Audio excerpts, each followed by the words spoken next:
हाँ देखिए, विविध प्रश्नमाला है। क्वेश्चन नंबर पहला है, यदि ए अवयव ए दिया गया है तो ए स्क्वायर ज्ञात करो। तो आप अपने आप ज्ञात कर सकते हैं। ए स्क्वायर हमने पहले भी पढ़ा था, ए इंटू ए ज्ञात करना है आपको, ठीक है। तो ये क्वेश्चन पहला आप कर लेना। दूसरा क्वेश्चन देखिए, यदि ए अवयव दिया गया है पहली पंक्ति और दूसरी पंक्ति, दो पंक्तियाँ दो स्तंभ दिया गया है तो a minus 2i into A minus 3i ज्ञात कीजिए। ये हम क्वेश्चन करेंगे, इम्पोर्टेंट क्वेश्चन है। तो सबसे पहले a माइनस 2i ज्ञात करेंगे और a माइनस 3i, फिर इनका गुणनफल ज्ञात करेंगे। तो सबसे पहले देखो a माइनस 2i, तो a का मान रख दिया हमने, अवयव 4 2 माइनस 1 1, ये अवयव रखा हमने, माइनस 2 और i क्या होता है, इकाई अवयव होता है। 2 इंटू 2 क्रम का है तो ये भी 2 इंटू 2 क्रम का है। तो 1 0 0 1, ये इकाई अवयव। ये माइनस 2 से गुणा होगा तो माइनस 2 और ये माइनस 2, ये ठीक है, इसको गुणा कर दिया। तो ये अवयव ऐसे कैसे लिख दिया हमने, पहला अवयव ऐसे लिख दिया 4 2 माइनस 1 1, ये पहला अवयव ऐसे। ये माइनस 2 से गुणा कर देंगे तो ये आएगा प्लस का, तो यहाँ पर प्लस लिखा, अंदर माइनस 2 से गुणा किया तो ये आएगा माइनस का 2, फिर 0 और ये माइनस 2 हुआ और ये 0 हो जाएगा। अब इन दोनों का क्या करेंगे, योग। तो 4 माइनस 2, 4 माइनस 2 कितना हो गए, प्लस के 2। 0 में 0 जोड़ेंगे, 2 में 0 जोड़ेंगे, 2 प्लस 0 कितना हुआ, 2। माइनस 1 प्लस 0 माइनस 1, और 1 में माइनस 2 जोड़ेंगे, माइनस 1। तो ये हुआ आपका a माइनस 2i, समीकरण नंबर 1 ये प्राप्त हुआ, a माइनस 2i। इसी प्रकार a माइनस 3i प्राप्त किया। तो अवयव a लिखा, माइनस 3 और i 1 इंटू 1 2 इंटू 2 क्रम का इकाई अवयव है, i 1 0 0 1। देखो ये दो पंक्तियाँ, तो इसमें भी दो पंक्तियाँ, दो स्तंभ दो, तो 2 गुणा 2 क्रम का, तो ये भी 2 गुणा 2 क्रम का ही होगा इकाई अवयव, ये ध्यान रखेंगे आप, ठीक है। तो ये i 2 इंटू 2 क्रम का इकाई अवयव। अब इसको माइनस 3 से गुणा करेंगे, ये अवयव ऐसे कैसे लिख दिया, पहला अवयव, और ये माइनस 3 से गुणा करेंगे तो यहाँ क्या आ जाएगा, प्लस का, ये प्लस, और ये माइनस 3 से गुणा हुआ माइनस 3, ये माइनस 3 से गुणा हुआ माइनस 3, और 0 को किसी से गुणा करते हैं 0 ही रहता है, तो ये दोनों अंक हो गए 0। इसको माइनस 3 से गुणा कर दिया हमने, ठीक है। अब इन दोनों अवयवों का करेंगे योग। तो 4 में माइनस 3 जोड़ेंगे तो 4 माइनस 3 कितना होता है, प्लस का 1, तो ये प्लस का 1 हो गया। इसी तरह 2 प्लस 0 2 हो गया। माइनस 1 में 0 जोड़ेंगे, माइनस 1, संगत अवयव जोड़ेंगे, ये पहला अवयव ये पहला अवयव जोड़ दें तो 4 माइनस 3 1 हो गया। ये दूसरा अवयव ये दूसरा अवयव, 2 प्लस 0 2 हो गया, माइनस 1 प्लस 0 माइनस 1 हुआ। 1 में माइनस 3 जोड़ेंगे तो 1 माइनस 3 कितना हो गया, माइनस के 2, तो ये हुआ समीकरण नंबर 2। अब 1 और 2 हो गया। अब हम ये ज्ञात करेंगे a माइनस 2i और a माइनस 3i, अर्थात इन दोनों का गुणन करना है। तो अब a माइनस 2i और इंटू a माइनस 3i, तो समीकरण नंबर 1 से और 2 से, समीकरण 1 और 2 से a माइनस 2i का मान रखा, 2 2 माइनस 1 माइनस 1 माइनस 1 माइनस 1, समीकरण 1 से, और समीकरण नंबर 2 से a माइनस 3i का मान रखा, 1 2 पहली पंक्ति, दूसरी पंक्ति माइनस 1 माइनस 2, ये रखा हमने। अब इन दोनों का गुणा करेंगे। गुणा करने का वही तरीका है, एक ही तरीका है, पहली पंक्ति का पहले स्तंभ से गुणा, ठीक है। पंक्ति का स्तंभ से चुनाव करेंगे पहले, तो ये पहली पंक्ति पहला स्तंभ, तो 2 का 1 से गुणा 2, और इस 2 का माइनस 1 से गुणा माइनस 2, तो ये पहली पंक्ति का पहले स्तंभ से गुणा हुआ। अब पहली पंक्ति का दूसरे स्तंभ से गुणा करेंगे तो 2 दूनी 4, और 2 का माइनस 2 से गुणा माइनस 4, ठीक है।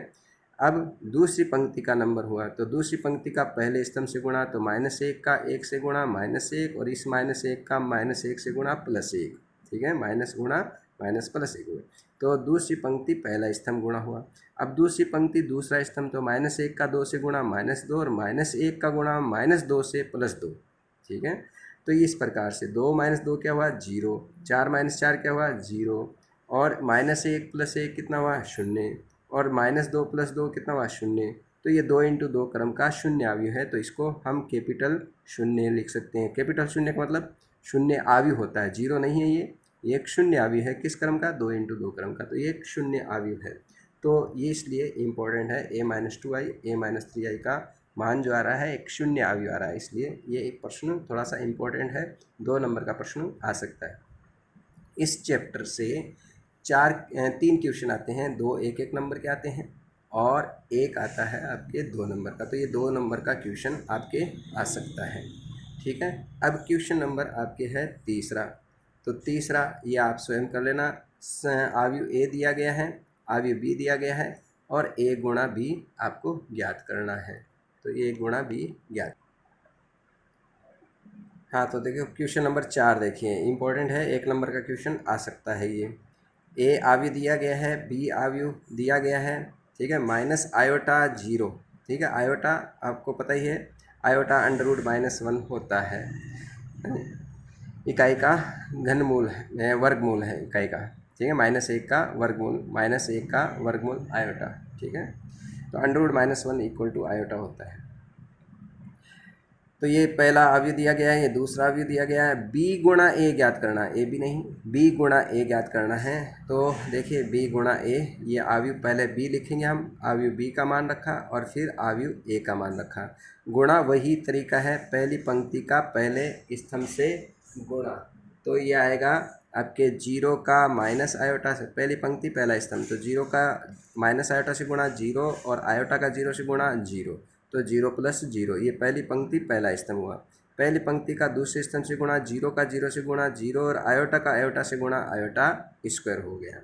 फिर अब दूसरी पंक्ति का पहले स्तंभ से गुणा, तो आयोटा का माइनस आयोटा से गुणा माइनस आयोटा स्क्वायर और 0 का 0 से गुणा +0, आयोटा का 0 से गुणा 0 और 0 का आयोटा से गुणा 0, ये दूसरी पंक्ति दूसरे स्तंभ का गुणा हो गया।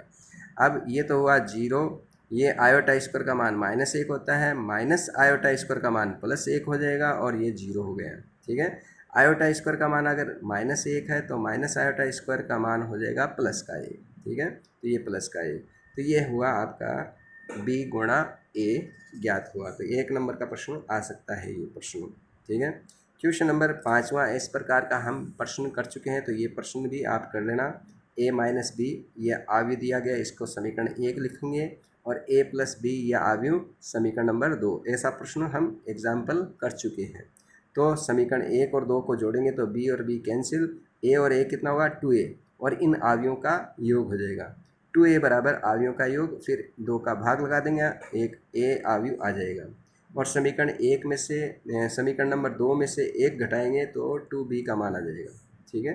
तो ऐसे ज्ञात कर लेंगे आप, एग्जाम्पल हम कर चुके हैं ऐसा प्रश्न, तो ये प्रश्न आप कर लेना, ठीक है। क्वेश्चन नंबर 6 भी ऐसे काफ़ी क्वेश्चन कर चुके हैं। तो ये 2 आव्यूह बराबर दिए गए हैं, तो x का मान और y का मान ज्ञात करना है। तो 2 आव्यूह बराबर होते हैं तो संगत आव्यूह बराबर होते हैं। तो ये x + 2 किसके बराबर हुआ, -2 के, तो x + 2 -2 के बराबर हुआ। ये +2 इधर पक्षांतर करेंगे तो -2 -2 -4, तो x का मान -4 हुआ। -y - 2 = 5, तो -y - 2 = 5, ये -2 इधर पक्षांतर करेंगे तो +2 और +5 +7, -y बराबर +7, तो y बराबर आ जाएगा -7, ठीक है। तो ये इस प्रकार से ये क्वेश्चन नंबर 6।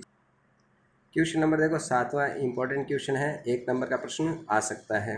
आव्यूह a का क्रम 3 × 4 है, b इस प्रकार का आव्यूह है कि a⁻t यानी a का ट्रांसपोज गुणा b और a गुणा b का ट्रांसपोज दोनों परिभाषित हैं।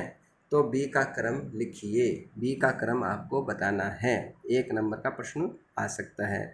a का क्रम क्या दिया गया है, 3 × 4, तो a⁻t यानी a की परिवर्त आव्यूह, परिवर्त आव्यूह क्या होती है, पंक्तियाँ तो स्तंभ बन जाती है, स्तंभ जो होते हैं वो पंक्तियाँ बन जाती है। तो a⁻t का क्रम क्या हो जाएगा, इसका व्युत्क्रम हो जाएगा 4 × 3 हो जाएगा, क्योंकि परिवर्त आव्यूह पंक्तियों को स्तंभ में बदलेंगे, स्तंभ पंक्तियाँ, तो ये स्तंभ पंक्तियाँ बन जाएगी, ये पंक्तियाँ स्तंभ बन जाएगी।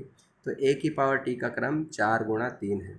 अब हमें b का क्रम ज्ञात करना, तो माना b का क्रम क्या है, m × n है। तो b⁻t का क्रम क्या हो जाएगा, इसका उल्टा हो जाएगा, n × m हो गया। अब ये तो हुआ b का क्रम हमने मान लिया। अब चूंकि a⁻t b परिभाषित है, a⁻t × b परिभाषित, गुणा परिभाषित कब हो जाता है, जब इसके स्तंभों की संख्या इसके पंक्तियों की संख्या के बराबर है। तो चूंकि ए की पावर टी बी परिभाषित है, इसलिए ए की पावर टी के स्तंभों की संख्या, इसके स्तंभों की संख्या बी की पंक्तियों की संख्या के बराबर होगी। तो ए की पावर टी के स्तंभों की संख्या कितनी है? देखो यहाँ पर 3 है, ये पंक्तियों की संख्या होती है, ये स्तंभ होते हैं। तो ए की पावर टी का क्रम ये है, ये स्तंभों की संख्या है। तो ए की पावर टी के स्तंभों की संख्या कितनी है? 3। और बी की पंक्तियों की संख्या कितनी है? m। तो बी की पंक्तियों की संख्या m है, ए की पावर टी के स्तंभों की संख्या 3 है, ये m है, तो ये m का मान हुआ 3।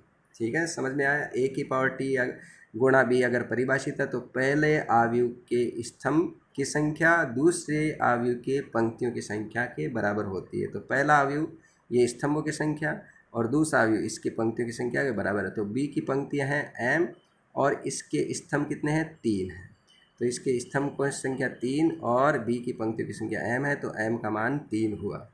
अब इसी प्रकार से a गुणा बी की पावर टी परिभाषित है, इसलिए a के स्तंभों की संख्या b की पावर टी की पंक्तियों की संख्या के बराबर है। तो a के स्तंभ देखो क्या है, ये रहा a के स्तंभों की संख्या 4, तो 4 लिखा है। b की पावर t के पंक्तियों की संख्या क्या है? n, तो n का मान क्या हुआ? 4 हुआ। तो n का मान तो 4, m का मान हुआ 3, इसलिए b का क्रम क्या है? m गुणा n, यानी कि b का क्रम हुआ m गुणा m, m का मान हुआ 3 और n का मान हुआ 4। तो b का क्रम हुआ 3 गुणा 4, अर्थात जो a का क्रम है, a का जो क्रम दिया गया है वही b का क्रम प्राप्त हो रहा है। तो ये आपका 1 नंबर का प्रश्न आ सकता है। ठीक है, a का क्रम दिया गया है, a की पावर t का क्रम, इसका उल्टा हो जाएगा, b का क्रम हमने मान लिया, तो b की पावर t का क्रम, इसका व्युत्क्रम। अब ये परिभाषित है तो इसके स्तंभों की संख्या इसके पंक्तियों की संख्या बराबर है, तो इससे m का मान हुआ। और ये परिभाषित है, इसलिए a के स्तंभों की संख्या b की पावर t की पंक्तियों की संख्या के बराबर है, तो n का मान आ गया। क्वेश्चन नंबर देखिए 8वां, यदि a एक सममित आव्यूह है तो x का मान ज्ञात करो। अगर a सममित आव्यूह है तो a बराबर a की पावर t होता है। ठीक है, यानी a और a का ट्रांसपोज क्या होता है? बराबर। तो ये a आव्यूह दिया गया है आपको, तो ये a आव्यूह दिया गया है, इसका ट्रांसपोज क्या होगा? ये -2 -1 + 1, ये पहली पंक्ति को पहला स्तंभ बना दो, -2 -1 + 1। फिर दूसरी पंक्ति -1 7 4 -1 7 4, दूसरा स्तंभ बना दिया। तीसरी पंक्ति को तीसरा स्तंभ बना दो, 1 -x -3 1 -x -3, पंक्ति पहला स्तंभ, दूसरी पंक्ति दूसरा स्तंभ, तीसरी पंक्ति तीसरा स्तंभ। यानी ट्रांसपोज लेते हैं, परिवर्त आव्यूह जब लेते हैं, पंक्तियों को स्तंभ में बदल दो या स्तंभों को पंक्तियों में बदल दो। ठीक है, अब ये दोनों आव्यूह क्या है? बराबर। आव्यूह बराबर कब होते हैं? जब संगत आव्यूह बराबर। देखो -2 के बराबर, ये -1 के बराबर, ये 1 के बराबर, ये -1 बराबर है, 7 बराबर है, ये 4 जो है वो -x के बराबर होगा, तो 4 -x के बराबर है। ये 1 1 बराबर है, ये -x किसके बराबर होगा? 4 के, तो -x 4 के बराबर होगा। ये -3 तो चूंकि ये आव्यूह बराबर हैं इसलिए ये 4 -x के बराबर है, या -x जो है वो 4 के बराबर है। तो -x किसके बराबर है? 4 के। तो x का मान, ठीक है, x का मान प्लस x, तो ये -4 हो जाएंगे, तो x बराबर क्या हुआ? -4।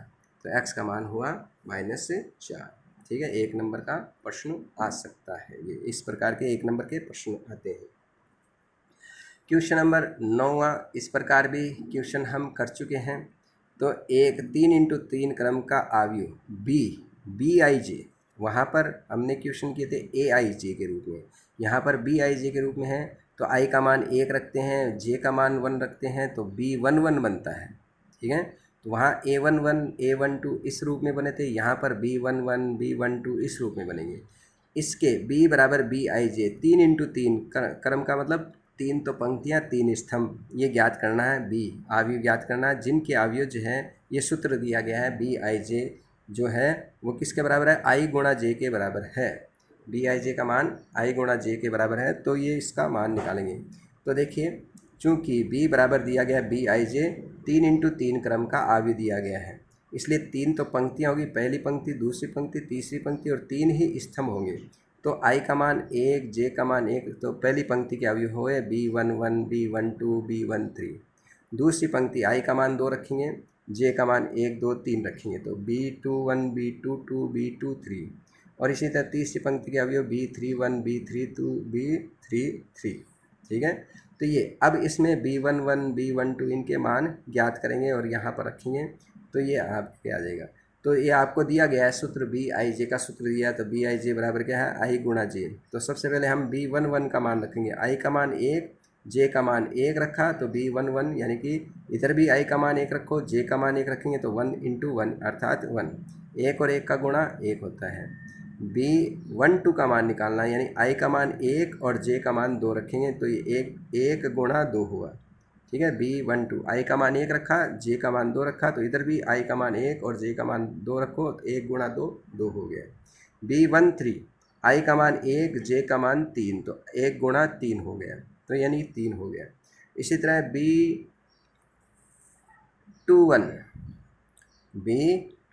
तो 2 × 1 हुआ यानी कि 2। B22 2 × 2, I का मान 2 J का मान भी 2 रखा तो इधर 2 गुणा 2 यानी कि 4 हुआ। B23 यानी कि इन दोनों का गुणा 2 गुणा 3 अर्थात 6 हुआ। B31 3 × 1 अर्थात 3 हो गया। B32 3 × 2 यानी कि 6 हो गया। B33 इसी तरह 3 × 3 = 9। तो ये आ गया आपका B11 का मान 1, B12 का मान 2, B13 का मान 3, B21 का मान 2, 4 6 3 6 9, यह अवयव हमें प्राप्त हुआ। तो इस प्रकार पहली पंक्ति 1 2 3 आ जाएगा, दूसरी पंक्ति 2 4 6, तीसरी पंक्ति 3 6 9। तो इस प्रकार B बराबर है। ठीक है, ये पहली पंक्ति 1 2 4 1 2 3 1 2 3 आ गया, दूसरी पंक्ति 2 4 6 2 4 6 आ गया, तीसरी पंक्ति 3 6 9 तो 3 6 9। तो इस प्रकार ये B अवयव हमें प्राप्त हुआ। तो ये क्वेश्चन नंबर 9 हुआ। 1 नंबर का प्रश्न इस प्रकार के आ सकते हैं। क्वेश्चन नंबर 10 ये आप कर लेना स्वयं। अवयव A दिया गया है, B दिया गया है अवयव। ठीक है, ये 2 × 3 क्रम का है, ये 3 × 2 क्रम का है। तो A + B का ट्रांसपोज ज्ञात करो। तो देखो ये B अवयव दिया गया है, इसका पहले B ट्रांसपोज निकालेंगे। B ट्रांसपोज यानी कि पहली पंक्ति पहला स्तंभ आ जाएगा, -1 2 ये पहला स्तंभ में आ जाएगा, दूसरी पंक्ति दूसरा स्तंभ बना दो, तीसरी यानी पंक्तियों को स्तंभ में चेंज कर दो, या ये स्तंभ पहली पंक्ति बन जाएगा -1 3 -5 2 4 -6, ये दूसरी पंक्ति बन जाएगा तो ये BT हो जाएगा। फिर इन दोनों का योग करना है, A और B का ट्रांसपोज का योग करना है। सबसे पहले चूँकि B दिया गया तो B का ट्रांसपोज निकाल लो और फिर A और B का ट्रांसपोज का योग करना है। तो ये प्रश्न कर लेना आपको। ठीक है, ये B का ट्रांसपोज निकालने के पश्चात इसमें जोड़ना है। क्वेश्चन नंबर देखो 11वां, अवयव A को सममित और विषम सममित अवयव के योग के रूप में व्यक्त कीजिए जहां A बराबर दिया गया है। अवयव A दिया गया है, इस अवयव को सममित और विषम सममित दो, एक तो सममित अवयव एक विषम सममित अवयव, उन दोनों के योग के रूप में लिखना है। ठीक है, तो कैसे लिखा जा सकता है? तो हमने पीछे एक आर्टिकल पढ़ा था, A बराबर जो होता है A बराबर 1/2 A + 80 और 1/2 A - 80 ये होता है। ठीक है, ये हमने पढ़ा था। ठीक है, क्योंकि देखो -80 +80 कैंसिल, 1/2 A 1/2 A हो जाता है, तो ये A के बराबर है।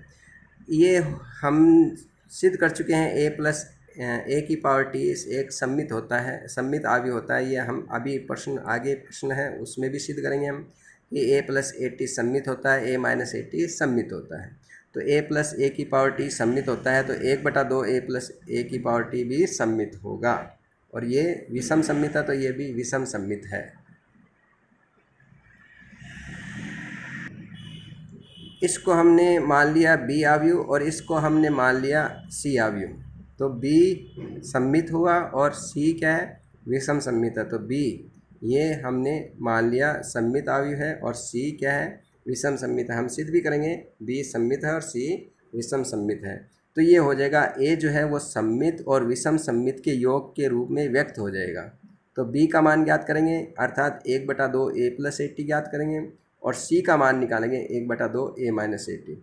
ठीक है, ऐसा कोई भी प्रश्न है सममित और विषम सममित के योग के रूप में करना है तो इसी तरह करना है।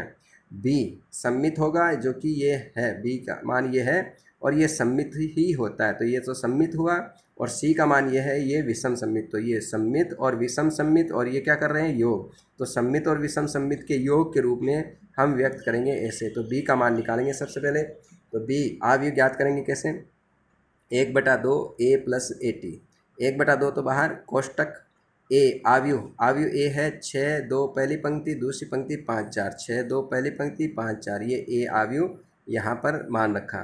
इसका ट्रांसपोज ये ए की पावर टी, तो ये पहली पंक्ति जो है 6 2, ये पहला स्तंभ 6 2, ठीक है, दूसरी पंक्ति 5 4, ये दूसरा स्तंभ 5 4, तो ये इसका ट्रांसपोज हुआ, ये आव्यूह ए हुआ, ये इसका ट्रांसपोज हो गया, ठीक है।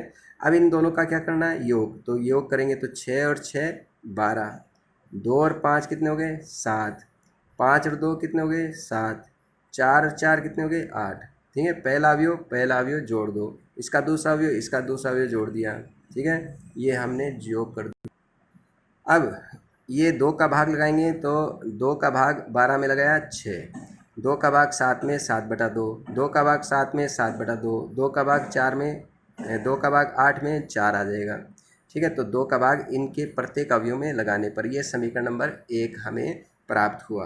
क्या हुआ, बी हमने ज्ञात किया। हम इसको सिद्ध करेंगे कि ये सममित अवयव, तो समीकरण 1 से देखिए, समीकरण 1 से बी का ट्रांसपोज, ये बी है, इसका ट्रांसपोज लेंगे हम, तो ये पहली पंक्ति, ये पहला स्तंभ बना दिया 6 7/2, ठीक है। ये दूसरी पंक्ति 7/2 4, तो 7/2 4, ये दूसरा स्तंभ बना दिया, और ये किसके बराबर आ रहा है, बी के बराबर है, ठीक है। क्योंकि देखो मुख्य विकर्ण के दोनों तरफ अगर सममित होते हैं तो वो सममित अवयव होता है, तो बी का ट्रांसपोज जो है वो बी के बराबर है, इसलिए बी सममित अवयव है, तो ये हुआ बी सममित अवयव सिद्ध हो गया। अब हम सी ज्ञात करेंगे, ये सी 1/2 a माइनस AT, तो सी बराबर 1/2 a माइनस a की पावर t, ठीक है, ये ज्ञात करेंगे, तो 1/2 तो बाहर, और ये आव्यूह ए, और ये इसका व्युत्क्रम 6 2, ये पहला स्तंभ 5 4, ये दूसरा स्तंभ, ठीक है, इनका अंतर ज्ञात करेंगे हम। तो अंतर हुआ 6 में से 6 घटाया 0, 2 माइनस के 5 माइनस के 3, ये प्लस के 2, ये माइनस के 5 माइनस 3 हो जाएगा, 5 और ये माइनस के 2 3 हो जाएगा, 4 और माइनस के 4 क्या हो जाएगा 0, तो ये आ गया। अब इसमें 2 का भाग लगाएंगे तो 0 आ जाएगा, इसमें 2 का भाग लगाएंगे -3/2, ठीक है, तो ये आएगा 6 minus 6 0, 2 minus 5 minus 3, 5 minus 2 5 minus 2, ये हो गया आपके 3, और 4 माइनस 4 क्या हुआ 0। अब 2 का भाग लगाया तो ये आएगा 0, ये 2 का भाग लगाया -3/2, इसमें 2 का भाग लगाएंगे 3/2, और इसमें 2 का भाग लगाएंगे 0। ये हुआ समीकरण नंबर 2, ठीक है। ये क्या प्राप्त हुआ, सी आव्यूह प्राप्त हुआ। हम सिद्ध करेंगे सी जो है विषम सममित है। विषम सममित कब होता है, जब इसका ट्रांसपोज इसके ऋणात्मक के बराबर हो। तो देखो सी का ट्रांसपोज, इसका ट्रांसपोज लेते हैं हम, ठीक है। तो ये पहली पंक्ति, ये पहला स्तंभ बना दिया हमने, ये दूसरी पंक्ति, ये दूसरा स्तंभ, ठीक है। पहली पंक्ति 0 -3/2, इसका 0 -3/2, ये पंक्ति को स्तंभ में बदल दिया, इसका ट्रांसपोज ले रहे हैं हम, सी का ट्रांसपोज यानी इसका ट्रांसपोज ले रहे हैं। तो ये पहली पंक्ति पहला स्तंभ, ये 3/2 0, दूसरी पंक्ति, ये दूसरा स्तंभ बना दिया, तो ये पंक्तियों को स्तंभ में बदल दिया। अब इसमें माइनस कॉमन लेंगे, तो ये चिन्ह बदलेंगे, ये 0, ये हुआ माइनस का 3/2, ये हो जाएगा प्लस का, और ये 0। जब माइनस बाहर लेते हैं तो अंदर के चिन्ह बदले जाते हैं, तो माइनस कॉमन लेने पर ये चिन्ह माइनस का होगा, ये प्लस का हो गया। ये किसके बराबर है, देखो फिर से ये सी के बराबर आ रहा है, तो ये सी के, तो ये माइनस सी के बराबर है। अगर ए का ट्रांसपोज माइनस ए के बराबर है तो ए विषम सममित है। यदि ए की पावर टी माइनस ए के बराबर तो ए विषम सममित। बी का ट्रांसपोज माइनस बी के बराबर है तो ये बी विषम सममित। सी का ट्रांसपोज माइनस सी के बराबर है तो सी विषम सममित है। तो यहाँ पर सी का ट्रांसपोज माइनस सी के बराबर है तो सी क्या हुआ, विषम सममित।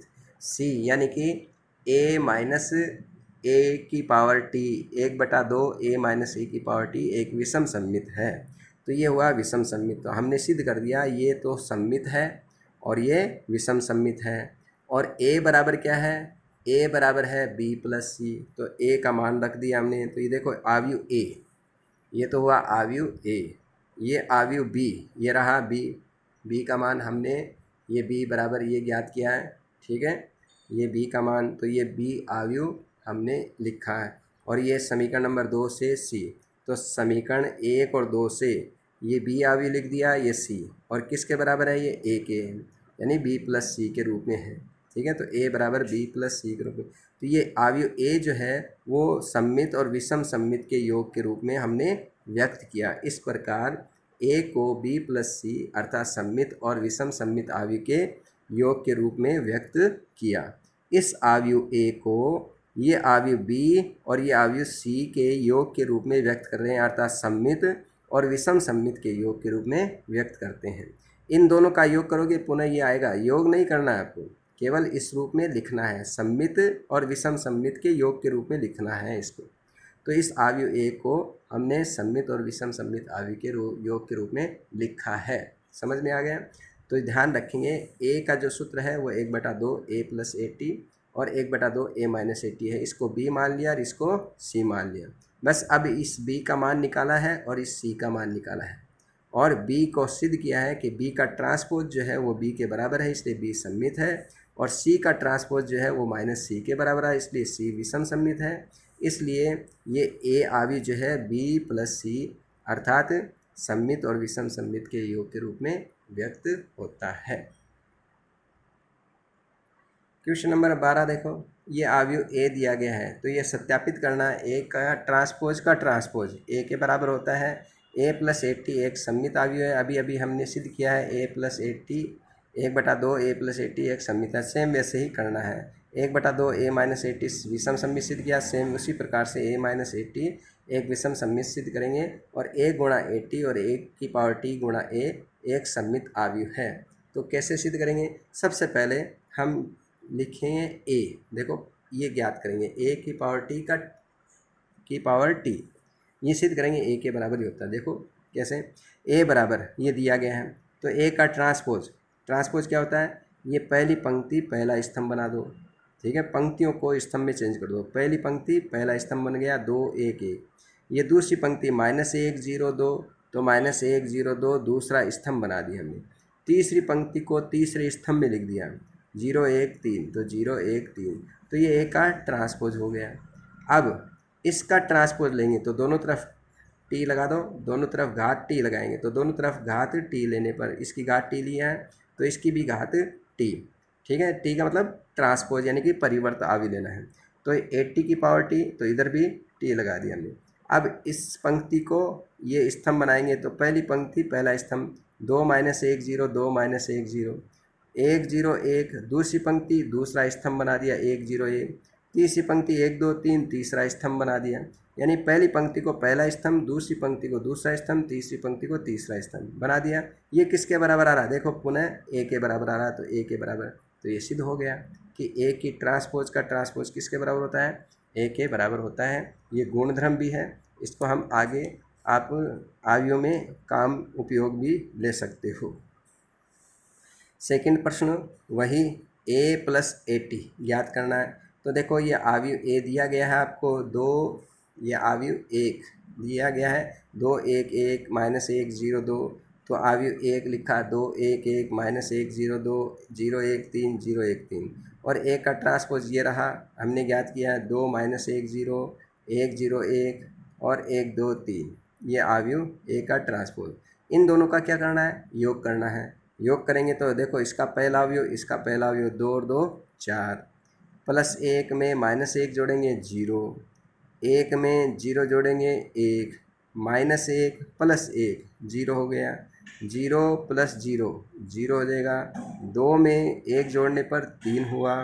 ये इसका तीसरी पंक्ति का पहला अवयव, तो इसकी तीसरी पंक्ति का भी पहला अवयव, एक ही पोजीशन के अवयव संगत अवयव जोड़ेंगे। 0 में 1 जोड़ने पर 1, 1 में 2 जोड़ेंगे 3 और 3 में 3 जोड़ेंगे 6। ये हमने मान लिया b के बराबर है, a प्लस ए टी किसके बराबर, b हमने मान लिया। अब हम सिद्ध करेंगे ये सममित है, सममित अर्थात इसका ट्रांसपोज इसी के बराबर होगा। तो अब यहाँ से हम लेते हैं b का ट्रांसपोज, b का ट्रांसपोज यानी कि 4 0 1 0 0 3 1 3 6, ये 4 0 1 0 0 3 1 3 6 इसका ट्रांसपोज लेना है। तो इस पहली पंक्ति को पहला स्तंभ बना दिया 4 0 1, ये 0 0 3, ये 0 0 3 दूसरा स्तंभ, 1 3 6 तीसरी पंक्ति को तीसरा स्तंभ 1 3 6, सेम किसके बराबर आ रहा है, वही अवयव b के बराबर आ रहा है। यानी क्योंकि पहली पंक्ति देखो, पहली पंक्ति पहला स्तंभ के बराबर है। यहाँ से भी देख सकते हो मुख्य विकर्ण, मुख्य विकर्ण के दोनों तरफ अवयव समान है, 0 0 है, 1 1 है, 3 3 है। तो पहली पंक्ति पहला स्तंभ के बराबर है, तो पंक्ति को स्तंभ में बदलो वही मान रहेगा। दूसरी पंक्ति दूसरा स्तंभ सेम ही है तो वही रहेंगे। तीसरी पंक्ति तीसरा स्तंभ के बराबर है, 1 3 6 1 3 6 तो बराबर ही है। तो पंक्तियों को स्तंभ में बदलो, स्तंभ को पंक्ति में, अवयव वही रहने वाले हैं। तो देखो वही b अवयव प्राप्त हो रहा है, ये b। तो b का ट्रांसपोज b के बराबर है, इसलिए b सममित अवयव है। b सममित है इसलिए b को हमने माना a प्लस ए टी, तो a प्लस ए टी क्या है, सममित अवयव है।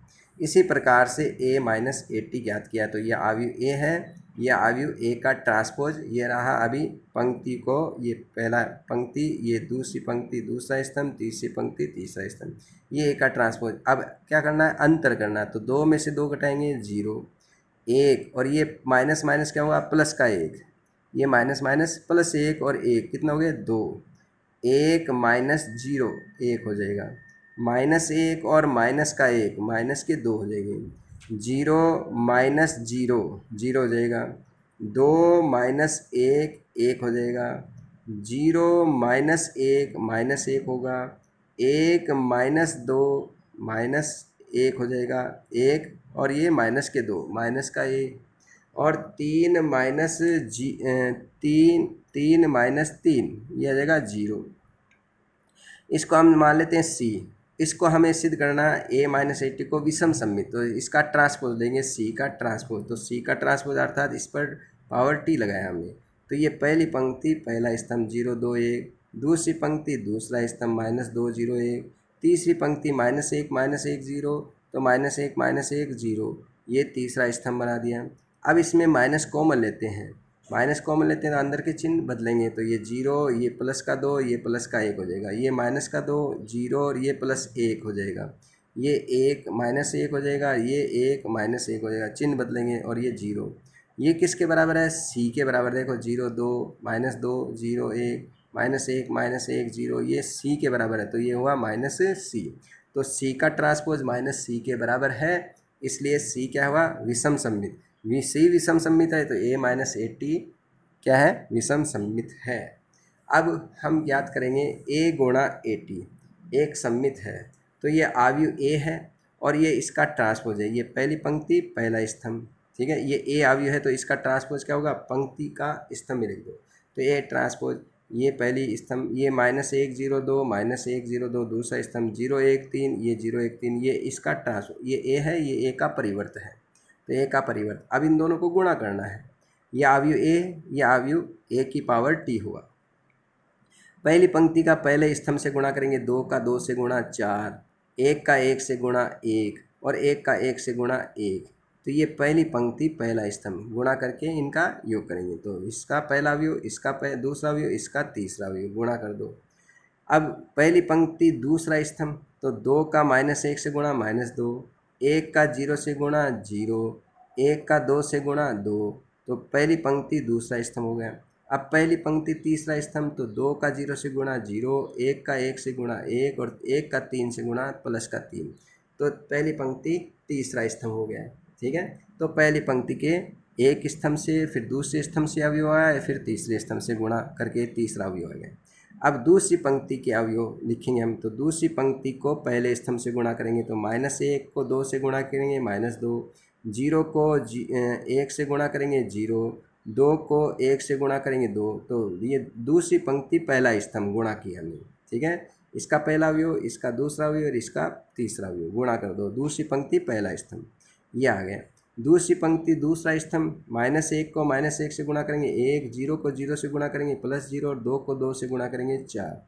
दूसरी पंक्ति तीसरा स्तंभ -1 को 0 से गुणा करेंगे 0, 0 को 1 से गुणा करेंगे 0 और 2 को 3 से गुणा करेंगे 6। अब तीसरी पंक्ति के अवयव आ जाएंगे, तो तीसरी पंक्ति को पहले स्तंभ से गुणा करेंगे 0 को 2 से गुणा करेंगे 0, 1 को 1 से गुणा करेंगे 1 और 3 को 1 से गुणा करेंगे 3। ये इसी तरह तीसरी पंक्ति दूसरा स्तंभ, तो 0 को -1 से गुणा करेंगे 0, 1 को 0 से गुणा करेंगे 0 और 3 को 2 से गुणा करेंगे 6। तीसरी पंक्ति तीसरा स्तंभ 0 को 0 से गुणा किया 0, 1 को 1 से गुणा करेंगे 1 और 3 को 3 से गुणा करेंगे 9। अब इनका योग करेंगे तो 4, 1, 5 और 1, 6, तो ये 6 हुआ, ये 2 - 2 0 हो गया, ये 3 और 1 4 हुआ, ये 2 - 2 0 हुआ, ये 4, 1 5, ये 6 हुआ, ये 4 हुआ, ये 6 और ये हुआ 9 और 1 10। ये हुआ डी। हमें क्या सिद्ध करना है, ये a गुणा a की पावर t जो है वो सममित है। सममित तब होगा जब इसका ट्रांसपोज अर्थात d का ट्रांसपोज जो है वो d के बराबर ही हो। तो देखो मुख्य विकर्ण के दोनों तरफ अवयव समान होते हैं, 0 0 4 4 6 6, तो सममित ही होता है। तो d का ट्रांसपोज यानी इसका ट्रांसपोज, ठीक है। ट्रांसपोज कैसे लेते हैं, ये पहली पंक्ति पहला स्तंभ बना दो, तो 6 0 4 6 0 4 पहला स्तंभ, 0 5 6 0 5 6 दूसरा स्तंभ, तीसरी पंक्ति 4 6 10 4 6 10, ये 4 6 10। तो वैसे भी क्या है, पहली पंक्ति पहला स्तंभ समान है, देखो 4 6 0 4 6 0 4। दूसरी पंक्ति 0 5 6 0 5 6 दूसरा स्तंभ समान है। तीसरी पंक्ति 4 6 10 4 6 10 तीसरी पंक्ति तीसरा स्तंभ समान है। तो पंक्तियों को स्तंभ में बदलोगे तो वही अवयव रहेंगे। तो ये किसके बराबर है, डी के बराबर ही है। अतः डी क्या है, सममित अवयव है। और डी सममित है तो डी को हमने a गुणा ए टी माना है, तो a गुणा ए टी भी क्या हुआ, सममित है। किसको सममित सिद्ध करना, उसका ट्रांसपोज उसी के बराबर होना चाहिए। किसको विषम सममित सिद्ध करना, उसका ट्रांसपोज उसके ऋणात्मक के बराबर होना चाहिए, ठीक है। तो ये आपके प्रश्न हुआ। इसी प्रकार से आप ये a की पावर t गुणा a ज्ञात कर लेना, ठीक है। ये आप खुद कर लेना, ठीक है। ठीक है, a की पावर t पहले और फिर a को गुणा करके और हल करेंगे, उसको आप कोई मैट्रिक्स मान लेना। जैसे हमने इसमें a गुणा a की पावर t को d माना है, इसको आप चाहो तो ई मैट्रिक्स मान सकते हो, और उसका ट्रांसपोज उसी के बराबर आएगा, ई के बराबर आएगा, तो इसलिए ये सममित हो जाएगा, ठीक है। इस प्रकार से सिद्ध कर देना।